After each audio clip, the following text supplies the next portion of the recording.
I can't finish a section on content without talking about images and video because this is content also. These days, 27% of search is image search. And when people look for pictures, they are more likely to actually click on one of the images and click through to your website. And because everybody is using images, it's really important that you avoid those generic pictures. No more handshakes. No more desperate single hands, no more joint hands, no more generic handshakes.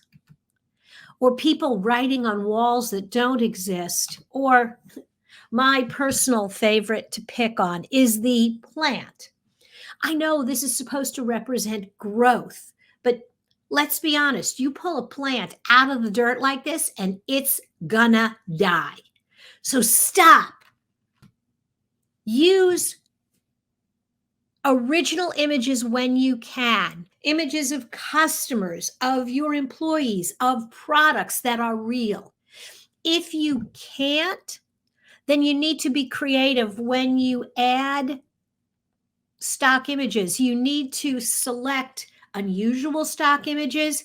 Maybe you need to edit them in a way that makes them look uniquely yours. Maybe it's putting a little bit of color overlay that is consistent with your brand. Maybe you fade it out a little bit so the people are not necessarily recognizable. This is particularly challenging when you're working with a business that works with children because people are concerned about having images of their children. So if you have to use stock photography, here, the child's face is present, but what you see is the practitioner is faded out. It could be anyone. And finally, when we're talking about anyone, never, never, never use stock images of what's supposed to be your employees. I actually pulled this off a website. Someone was using this image saying these were their employees ready and waiting to work with you. First off, these people did not work for the company. And secondly, I always wondered why they're all sitting around in a meeting holding blank sheets of paper. Real people. And maybe you're thinking to yourself, well, I'm not a photographer. I don't have the budget for these professional photos. You know what? You don't have to. All of these images were shot in our kitchen at the office against a white wall. It made it easy for us to strip out the background and then just superimpose these little blue squares, converting the images to black and white and adding the blue background created this nice consistency that was representative of our brand. And these images, although they are nowhere near the photographic quality of this, are significantly more interesting and significantly more engaging because they're real. And that's what people are looking for, is authentic images. And these days, video is hot. And there's really two kinds of video. The short form on social media, the TikTok format, the 10-second, 20-second, anything under a minute, will increase social engagement on social media and it will drive website traffic. So having these really short little snippet videos is incredibly important. And you want to add video to your website. One study